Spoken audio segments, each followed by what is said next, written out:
What's up, guys? This is Mike Casu, and this is the Brute Strength Podcast. This week, I interviewed my girlfriend, Adee Zukier, owner of Working Against Gravity.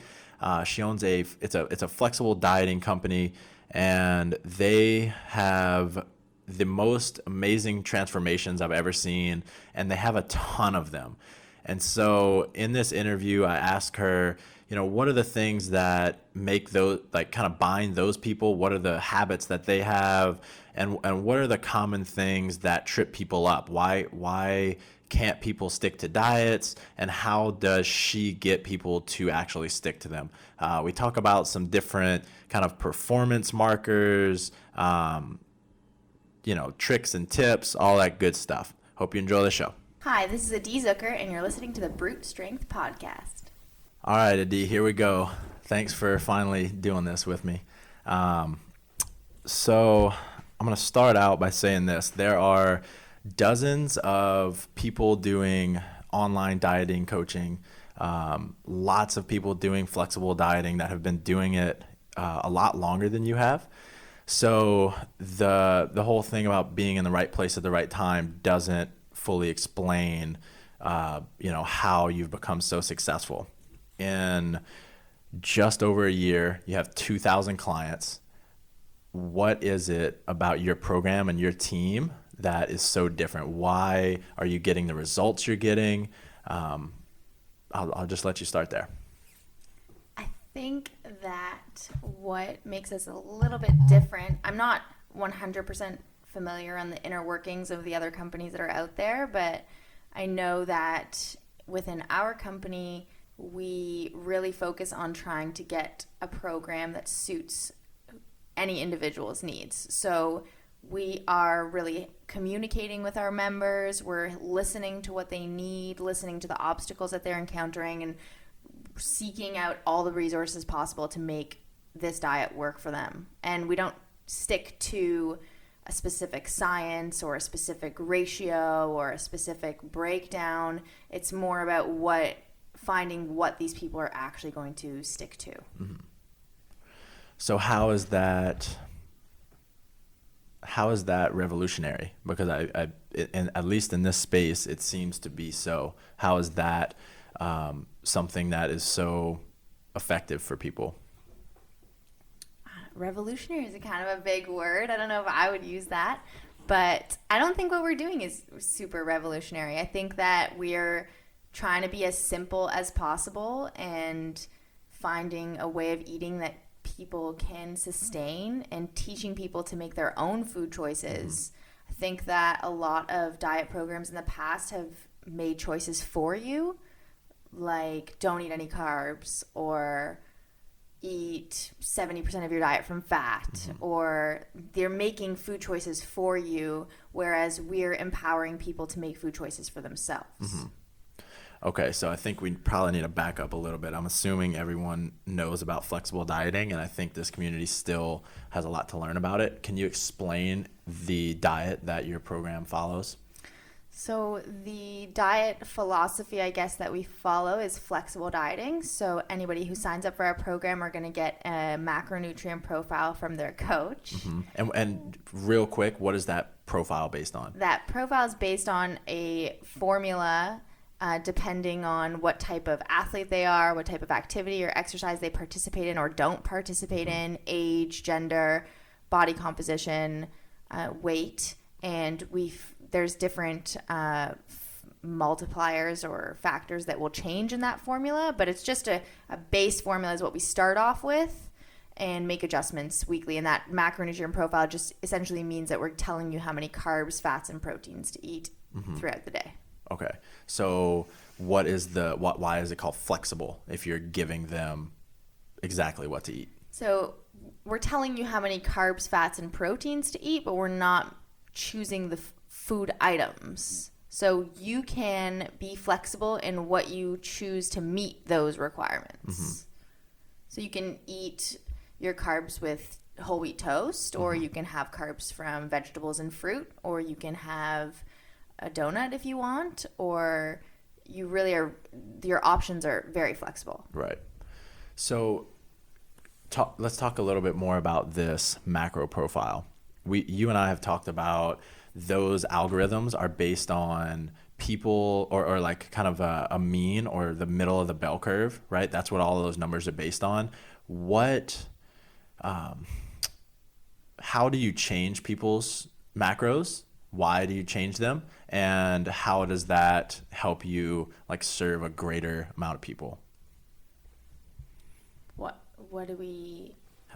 Like exactly how do you change people's macros? So we have 11 markers of progress that we follow throughout anyone's journey with working against gravity. And then based on how those markers of progress are changing from week to week, we are going to adjust your macros. So that will include body weight, body composition, mood, energy, sleep. We'll talk about things like water intake, training energy, progress in training, life progress, like if you are able to go out and eat at a restaurant with your friends, things like that. And then sometimes we'll do it purely based off of the actual data, the numbers. If your body weight's going down, then, and that's your goal, then we know that things are working. If it's not going down by too much. If your body weight's stagnant and you want it to be losing, then we know that something probably needs to be changed. If it's been stuck, let's say, for 4 weeks and we haven't seen any movement, then we probably should start playing around with making some adjustments somewhere. And it's really a coach and client relationship where the coach is trying to figure out what works best for that particular client. So they'll make one change, monitor if progress is being made, and then if it isn't, then they might wait a little bit to see if something will happen, but if it doesn't happen eventually, then they'll have to change something else. And then we're playing around to see what works for these particular individuals. Okay. Can you give me 3 of the 5 most common excuses you get from people or just reasons people mess up on their diet, such as, I went out to eat with friends and I had no idea what was on the menu. So give me 3 of the 5 and then give me one of your strategies to deal with that. So first one would be time.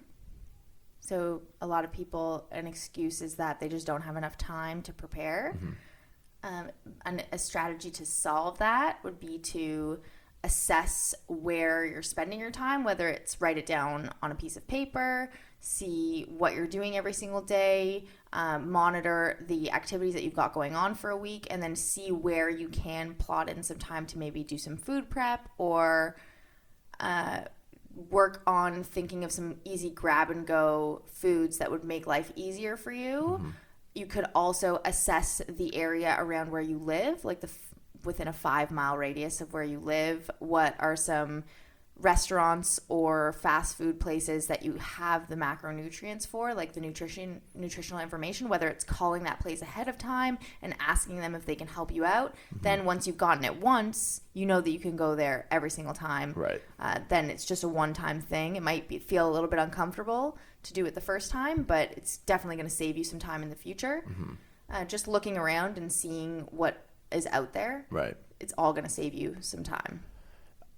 I have a kind of a different spin on a strategy. I think the time excuse is usually bullshit, and it just means people don't care enough, and they don't know how to track efficiently yet, and so they're just not gonna do it. It makes them a little bit too uncomfortable, and so they give the excuse, I don't have enough time. The only people that really don't have enough time are those that, they have kids, they're working 2 jobs, they really, really do not have the time. But the majority of people, if they prioritize it, could find an extra 20 minutes a day to... Even those people can. Right, exactly. Exactly. I'm giving them an out because I don't want comments, I have 6 kids and I just can't find any time. I don't want to have any of that. But you get what I'm saying. Yeah. It's just not their priority. And I think if people realized how simple it was and that how quickly they could learn to track, it would change their minds, and then they would be willing to kind of go through that uncomfortable stage. Right. I think one of the strategies that we've done in our Working Against Gravity homework is writing down your priorities. So what are your priorities? Whether it's family, it's your health, it's exercise, and you write those down in order of importance, and then actually assess how much time you're spending on those things in your top 3 priorities. And I think most people would be surprised by how little time they actually spend to work on those top 3 priorities. Oh, your family is your biggest priority, and you spend 30 minutes with, you know, your spouse or your kids every day. So it's really not. Right. I like that a lot. Okay, that's 1.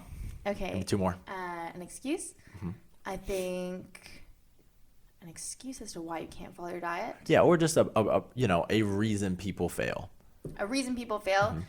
A huge reason people fail is people go like too extreme too fast.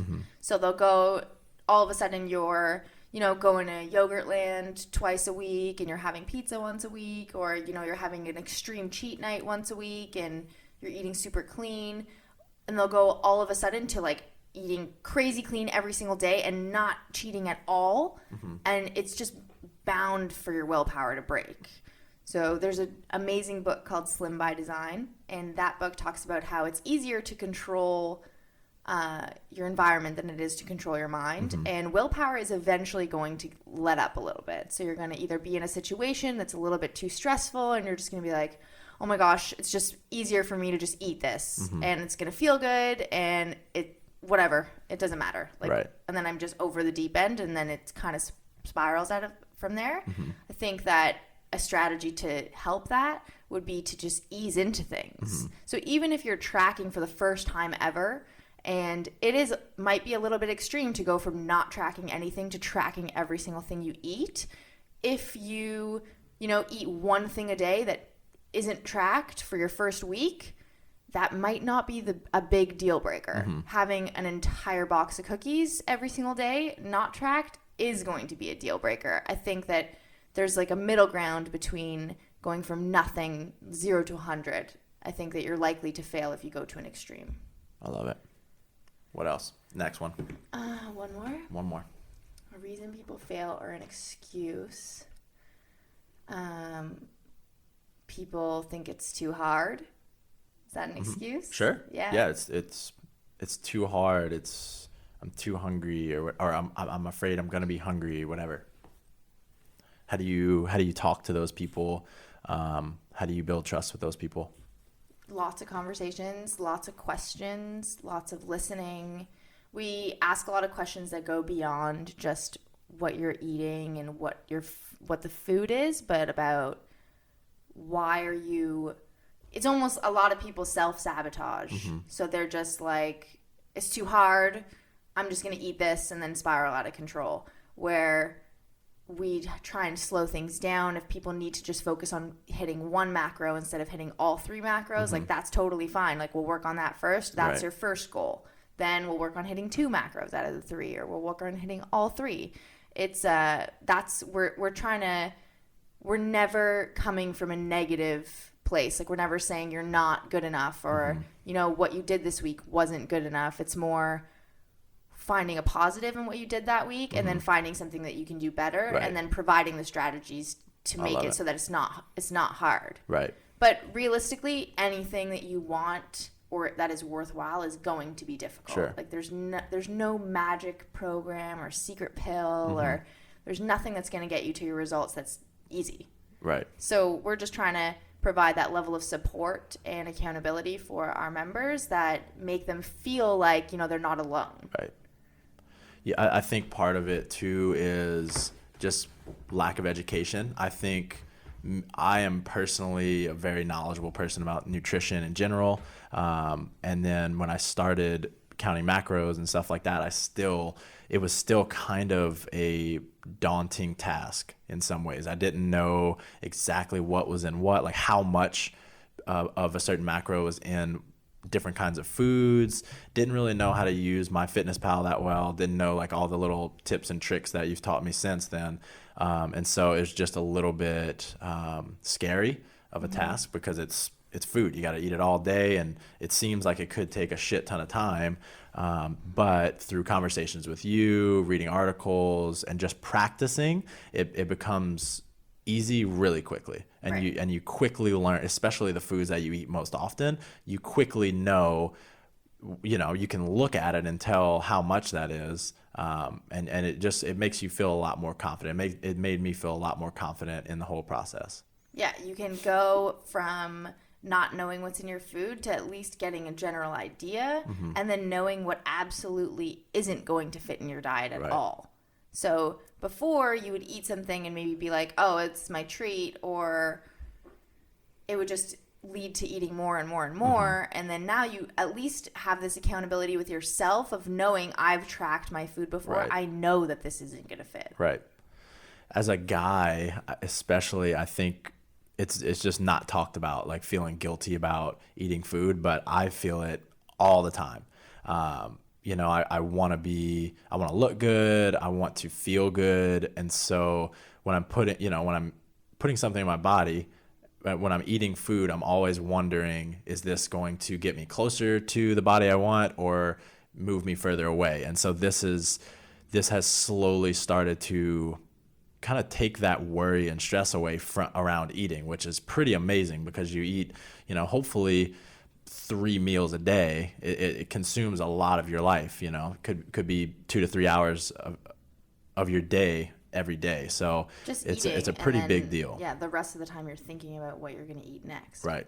And not even talking about like how this is probably the fastest way or the most efficient way to get the body you want. It just removes the stress around eating, which is amazing.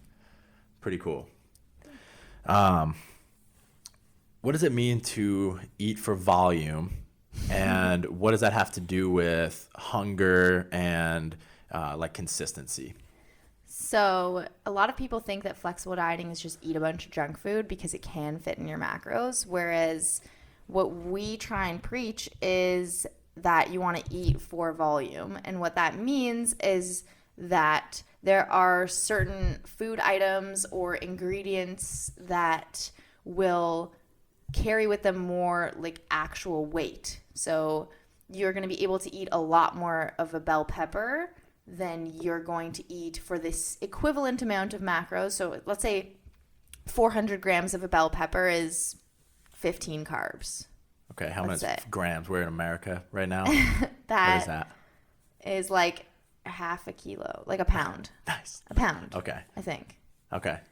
Around a pound. We won't hold you to that. Okay. Around a pound. Let's say a pound of bell peppers is 15 carbs. Let's just say I might be wrong, but I'm just fuckload of bell peppers. Right. It's a lot of bell peppers, and then for 15 carbs, you can have 1 lollipop, and then you're gonna try and justify eating the lollipop versus eating 400 grams or 500 grams or a pound worth of bell pepper. Right. Whereas that is only taking up the size of the lollipop in your system, and you're actually just like licking it, so you're not even eating it.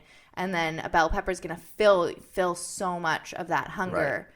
So it's just more trying to choose food options that are larger and going to keep you feeling full, and then saving those treats for once in a while, so you're not hungry all the time. It's kind of like a duh type of thing, but there's a couple really interesting pieces here. One, you could eat the sucker or the bell peppers, and if you can stick to it, if you can stick to eating a sucker every time and just one sucker and not go overboard because you're hungry, you'll get the same body, right? Yes. But the point is, most people just can't stick to that. They're left feeling super hungry and they just can't stick to the diet. So the whole eat for volume is probably a lot healthier in terms of micronutrients and overall health and longevity. But B, it's just going to help you stick to the diet. And that is the most important thing, right? Right. I think it's surprising how many people that are probably even listening to this right now that eat a Quest bar every single day. Whereas those are meal replacements for a reason. They're called meal replacements because you could eat a meal's worth of food for the same amount of macros that are in that 60-gram Quest bar. Word. Let's talk about consistency a little bit more. This when you taught me this, it was kind of an eye opener. Just the fact that actually talk about like how you start off with people just tracking their food and why consistency is the key in general. In order to assess what your body's actually reacting to, it's kind of, I like to compare it to a science experiment where you're trying to find causation. So for those that like don't really know science, you are going to control some variables to be able to see what is actually causing change. So if you're eating, 1,200 calories one day and then 2,200 calories the next day and 1,800 calories the other day, there's no way to possibly know what is causing change or what is going to stimulate progress or what, regardless of whether you're gaining weight or losing weight or staying exactly the same, being consistent at least gives you the information that you need in order to see what your body's reacting to. So if I've eaten 200 grams of carbs every single day and I'm feeling like I have tons of energy and this really works for me, then that amount probably is really good for you and it's well suited for you. And if your progress is happening, then that probably is where we should stay. Whereas if you're having 200 grams of carbs every single day and you're feeling run down, like you don't have enough energy, like your training is starting to suffer, then we can play around with increasing that. And if we increase just the carbs and then you're seeing a boost in energy and you're seeing like your performance is increasing again, then we know that it was probably due to that increase in carbs. Whereas without consistency, there's no way to know. Right. I love that. So you guys have some of the most incredible transformations I've ever seen, and you have a lot of them. What are some of the characteristics and habits that are kind of in all of those people? What traits do they share that have made them so successful? I think it's more like what habits that they're adopting. So all of these people check in with their coach. Okay. Every single one of them. Every single one of them, whether they had a good week, a bad week, or followed their macros or didn't follow their macros, they check in with their coach and they're honest and open about what's been going on. They give the coach the opportunity to help them. So they're open, they understand that we're not there to judge you. Your goals are totally our goals and we want nothing but for you to succeed. So being open and honest with us is only going to give us more opportunity to actually help you get there. Right. All of those people do that for sure. And they're sending their pictures in. Sending their pictures, sending their Excel sheets, explaining how their week went. The people that maybe are on the opposite end of that will like just send pictures in an Excel sheet and like, good week, thanks. Right. And then they don't really say much. And then most times the coach will be like, well, like, I see that things are going really well and you're tracking, but let me know how you're feeling. So much more comes into account than just what the numbers say. Right. So they could have had a successful week in terms of hitting their macros, but they might have felt hungry the whole time. So they're on the verge of messing up, right?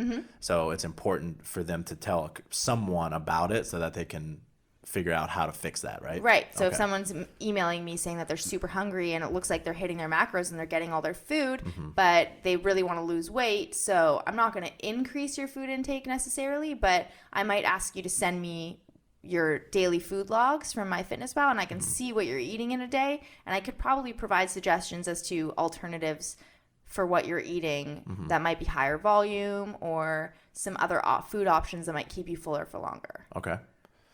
So is it that simple? Is that the only habit, or are there some other things that you think are common in these people? The big time transformations. They try and stay positive. I think it's more like these people have really committed to making a change. So they're totally committed in the program and they understand that as long as you follow what we're giving you, at least if anything, you can blame us if nothing happens. Right. So you did everything I said and nothing's working. So now you can blame me for nothing happening. But if you didn't follow it and you didn't check in and you're not hitting your macros, then you can't blame me because now I'm not sure if it was you. At least put the onus on your coach. So all those people, they're super compliant. They check in. They're honest. And they're really committed to making a change. I love that. One of the coolest things about flexible dieting in general, the whole idea about it being a science experiment, is the difference between it and kind of like a carb night type diet, where it might work for that 1% of the population that's super self-disciplined and anything's going to work for them, and they can lose a ton of fat right off the bat. The difference with this is it's going to take longer because it's going to be more permanent change and you're learning a lot of new things. But the rate of success is just astronomically higher than any other diet I've seen. It makes it really hard to mess up on, which is really cool. I think if most people knew in 16 weeks, I'll have the body I want, I think most people would sign up for that rather than some extreme diet that they think might work, right? And I see flexible dieting and your company in particular as doing just that. I know if someone signs up with you guys that eventually, if they stick to it and they listen to you, they're going to get the body they want, which is pretty amazing.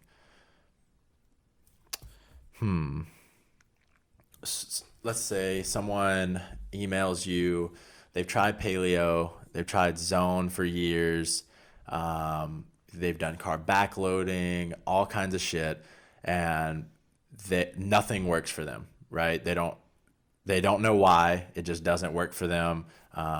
They always like hit a plateau and then go back right to where they were before. What do you say to that person?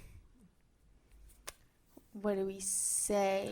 But they're saying, why should I join yours?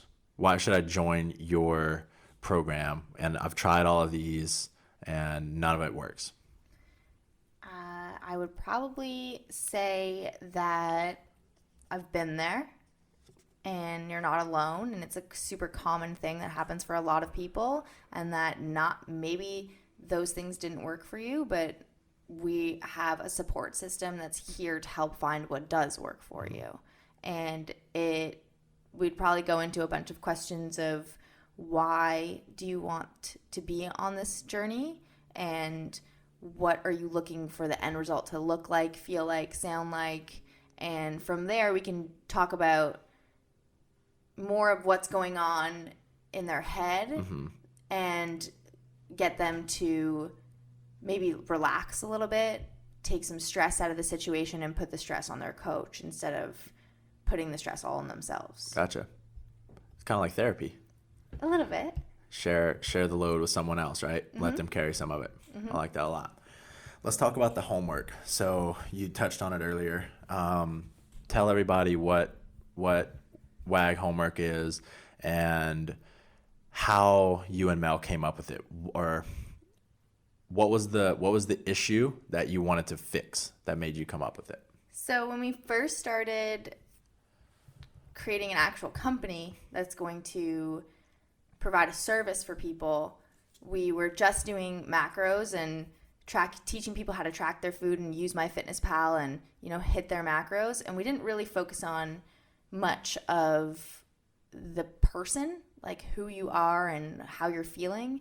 And then we quickly realized in these check-ins that they're checking in with us once a week and they're talking to us about their mood, their energy, and a lot of people would feel comfortable enough or trust their coach enough to really open up and expose these parts of their lives that they're probably not sharing with anybody.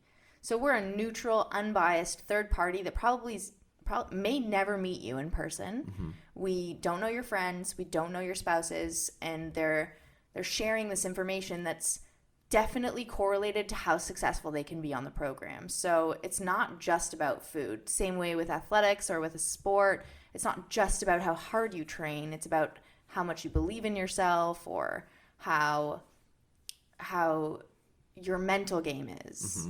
So we were really noticing that people were having the same struggles.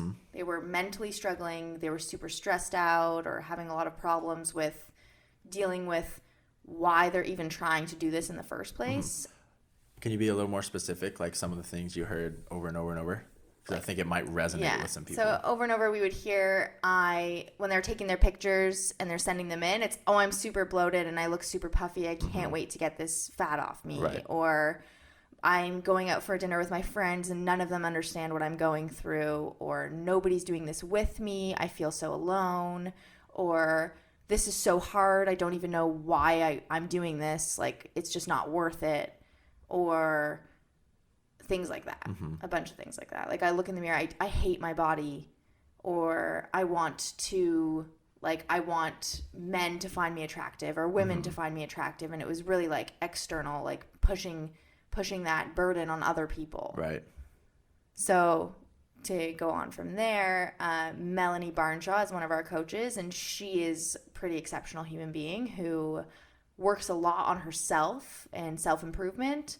And she spends at least an hour every single day, which is unbelievable. She spends 60 minutes every single day. She's gotten into a serious habit of just working on herself, whether it's meditating, reading, yoga, breathing, going for a walk, whatever it is that she needs to do to bring herself like more centered and a little bit relieve some stress. She does that.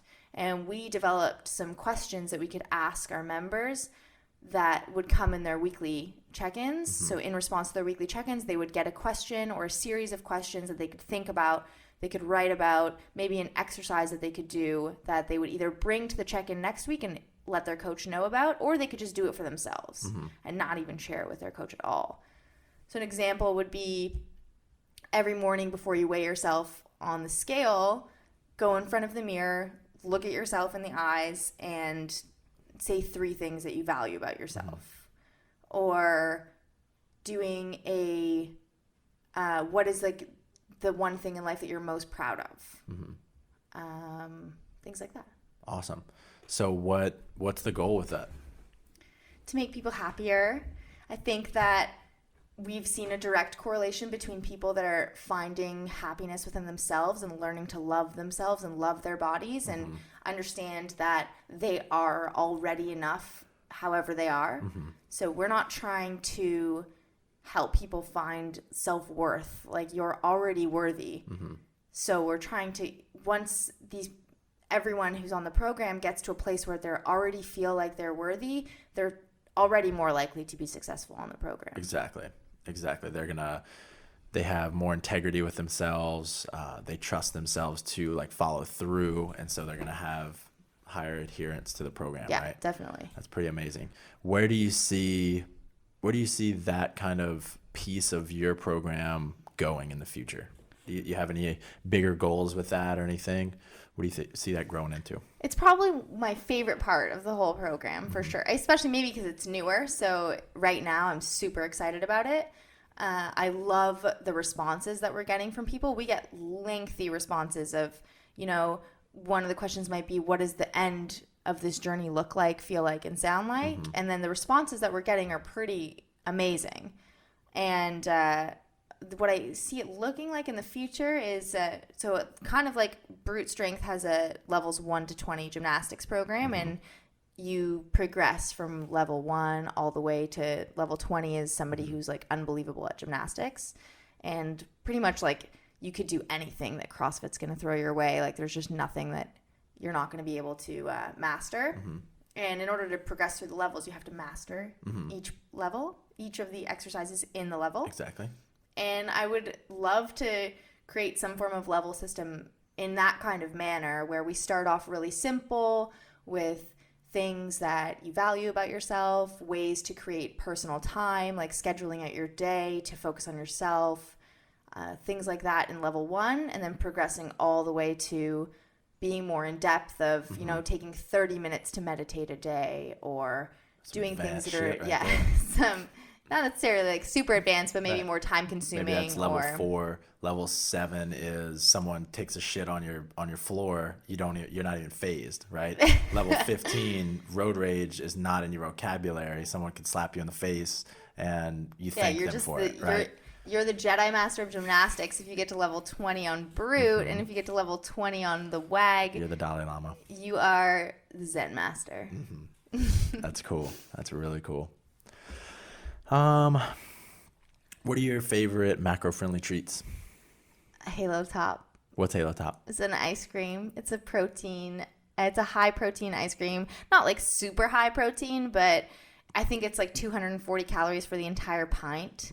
And if anybody knows, Arctic Zero is another macro-friendly ice cream, which is less protein than Halo Top, but it doesn't taste like ice cream at all. The consistency is just not ice cream consistency. Halo Top is very, very similar to ice cream. Like it's not Ben and Jerry's. It's like, don't get me wrong, it's not a pint of Ben and Jerry's, but it's definitely satisfies that ice cream craving for sure. Awesome. One more. Give me one more. Macro-friendly treat. I'll come back to it at the end. I have a question for you. So a lot of your clients will often sign up from the same gym. So 3 people sign up from the same gym. 16 will sign up from the same gym. What do you think that? Why do you think that is beneficial for people to have someone physically there with them going through it? It's so much like CrossFit. Why is CrossFit so much easier to do in a class than it is to do in your home gym? Because CrossFit's hard and it hurts sometimes, and sometimes you have to make sacrifices to be good at it. And counting your macros is the exact same way. Sometimes you have to make sacrifices. Sometimes the decisions are a little bit stressful, and it can be difficult to stick to. And having some other people that are going through the exact same process, and maybe going out to a restaurant with somebody who's not tracking, you often hear, well, like, you're so skinny already. Like, why do you need to track your food? Or why do why can't you just have a piece of pizza? And then their friends and spouses, maybe they're not doing it in a negative kind of way. They're probably coming from a good place, but it's like makes these people feel guilty, or it shames them into the fact that they're trying. It's like almost like health shaming. Right. And having some other group of people that are doing the exact same thing or going through the exact same process, you can commiserate together. Right. Same way you finish a WOD and you're on the floor and you're commiserating together like, oh my gosh, that sucked so bad. Macros is kind of the same thing. Right. Community. So what do you do for the people that don't have a home gym? They don't have a gym or they just don't have anyone else following a diet at their gym. What do you offer those people? We have a private Facebook group for the entire community, and we have just over 1,700, almost 1,800 people that are in that Facebook group, and it is extremely active. So we encourage in people's check-ins for them to reach out and to seek support in that Facebook group. We're also working, that's definitely harboring that sense of community for people that may not have people tracking their macros near them is something that we're always trying to work on. So we're working on developing a community in an app called Slack, which is a communication tool where you can create different groups of people. So it'll be similar to our Facebook group, but for people that don't necessarily have Facebook, they'd be able to go into the app and find a community within the community. So maybe just women in WAG, and it'll be a thread of just those people talking to each other. We're trying to tell them that they can reach out to their coaches as much as possible, as well as we've worked on creating like a buddy system. So linking one member to another member and giving them the opportunity to communicate with each other, whether it's through email and doing check-ins with a peer versus somebody who might be like this person can take carbs away from you. So Exactly. Yeah. This is kind of just dawning on me, but obviously, I've been through years and years of therapy for drug addiction and whatnot, and other ailments. When I first went into inpatient treatment, I had a therapist and a chemical dependency counselor, and I did a lot of good work in those sessions, in those therapy sessions. I learned a lot, cried a lot, did a lot of good work with my family, etc. By far, the most impactful therapy I did was group therapy, where, I got to share the experience with my peers, with people my same age, similar, goals and everything like that. It was just a way more powerful experience because on one hand, I had these authoritative figures, the therapist, things like that. My peers, for whatever reason, I just listened to them a little more easily, and sharing that experience with them took the load off me more than sharing it with a therapist. So I think it's kind of similar. Yeah, definitely. That's why we're I think as a company we are listening for those kinds of things, and we're hearing what people want and what people are hungry for, no pun intended, and trying to create an avenue for that. So I think Working Against Gravity will be constantly evolving to try and create communities in different kinds of ways. And in today's society or in our generation, the ability to access through the internet is just amazing. And there's no reason to be alone anymore, really. Whether it's, of course, engaging with the people in front of you and being present with where you are is amazing. But some people might not have the same situation, whether we have some people that are on military bases and they're really far somewhere and they only have like 5 people around them who are not tracking their food, and having a support system online is amazing. I love it. So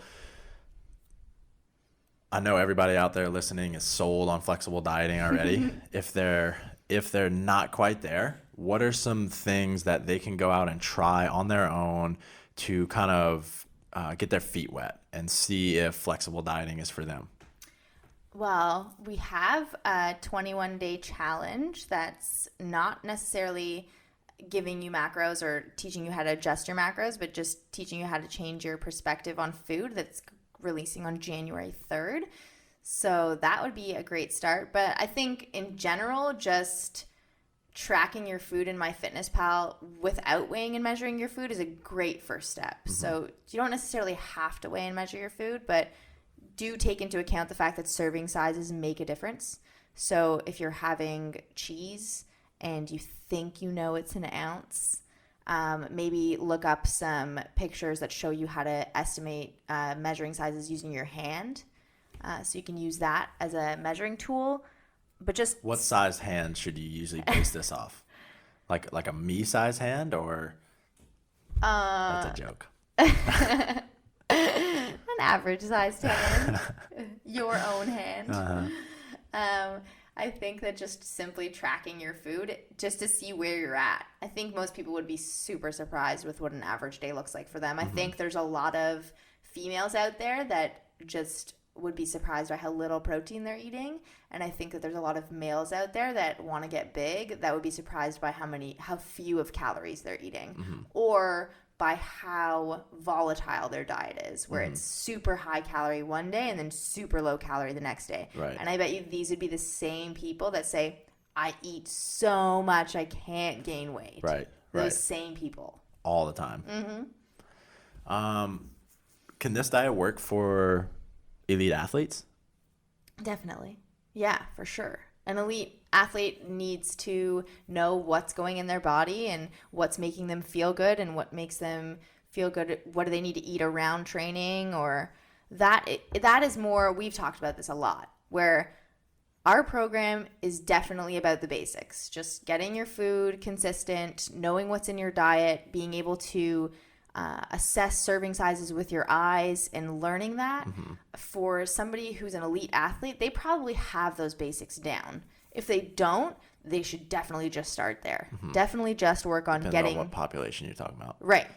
Yeah. So they should definitely just start on getting their diet consistent. And that's definitely going to give them every edge in athletics counts, whether it's you have a sports psychologist or a nutritionist or a PT or whoever is working on you. All of those things are going to make the difference between two great athletes or two good athletes. One's going to be great with all those edges and the other one's going to stay good if they don't. Right.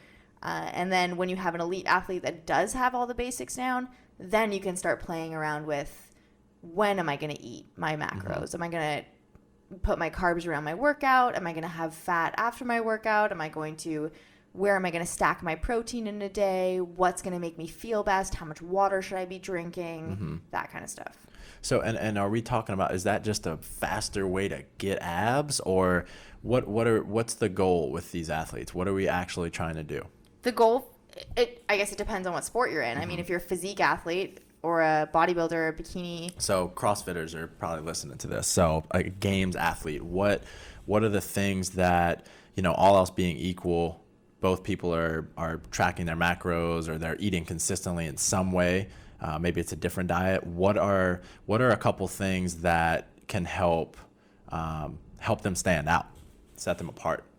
So you mentioned timing. Why can timing help?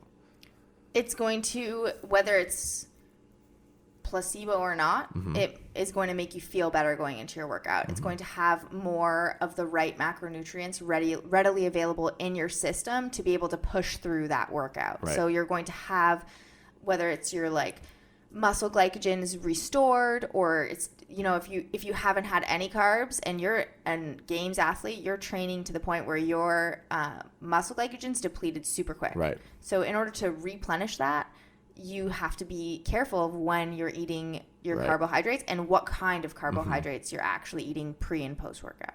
Okay. So let's get even a little bit more into that. So I'm a regional athlete. I'm a games athlete. What should I take in before a workout, and what should I take in after? Before a workout, I'd probably say 1 to 2 hours before, even 3 hours before would be fine. Some slower burning or lower GI foods would be the glycemic index foods, like oatmeal, pasta, sweet potatoes, vegetables, rice, those kind of carbohydrates, where they're not going to create an insulin spike, and it's going to help fuel you for longer. And then immediately post workout, I would suggest higher GI foods. So in those cases, it can be fruit, or it can be candy, or it can be a carbohydrate drink like a Gatorade or a Vitargo, or you can even have those things in the middle of your workout depending on how long these sessions are. For games athletes, I know some of them are working out for 4 hours at a time. It might be worth it to give that insulin spike in the middle of your workout after you've already been working out for 2 hours and you're feeling a little bit drained. It's going to give you a boost in the middle of your workout. I love it. Who in the fitness industry or not do you look up to? I would say probably, oh my. Did somebody come to mind? There's a bunch of people, yeah. Just say one. I was going to say Ronda Rousey. Why? Because she doesn't give a shit. She just is who she is, and she's equally as, she talks a bunch of smack and she says a bunch of things that most people would be that's uncalled for, or I think a lot of that is probably to build hype for her fights. But then there's also moments where she really talks about how she's feeling, and she's super vulnerable, and she lets you in on these moments of her life that it takes a lot of courage to expose. I think she's true to herself, and she lets you see all sides of her. And she's also pretty badass. Love it. I love her too. So you're 25, you got a super successful business, you're a great weightlifter, you got your diet fucking nailed down. What are a few resources that you would recommend to people, whether it be reading or courses or exercises they can do to be more like you? Things that have helped shape you, maybe. Definitely something recently that changed me significantly is the book Daring Greatly that you suggested to me by Brene Brown. I think that book is amazing. I think that anyone can relate to it. I think it hits right at home, where you can look at your life and think about things that you're doing or ways that you're talking to people that can change your life.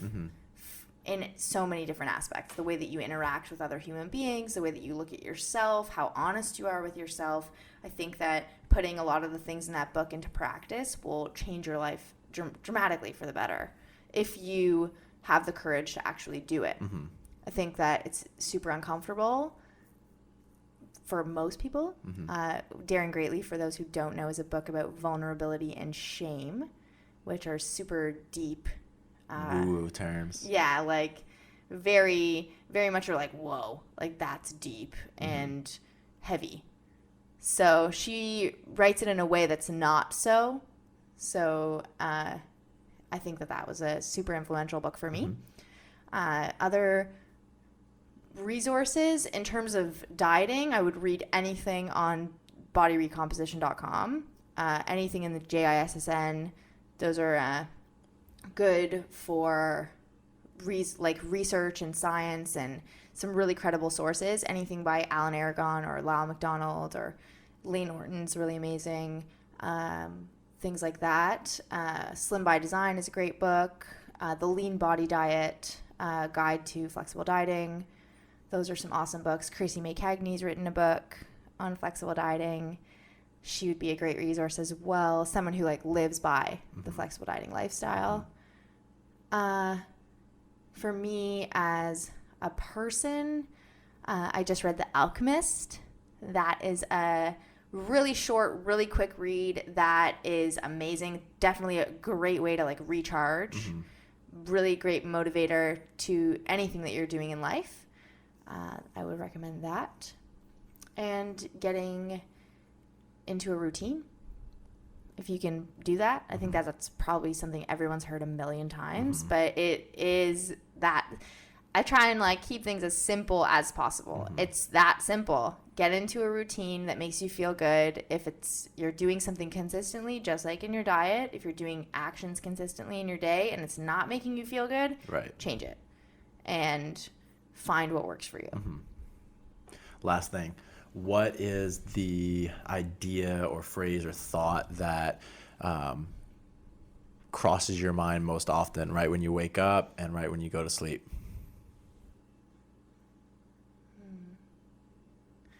How can I be better today?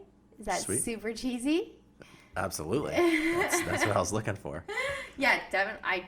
I think that starting a company that is so much about the way you look and what you eat and how you feel about yourself and being almost the leader of that group, it makes me really put my life into perspective and realize that I have to be accountable as well, and that I have to practice what I preach, and I have a lot of people that rely on me to do a lot of things, and I wake up every day and I think, how can I be a better version of myself, which I know will in turn make everyone around me better.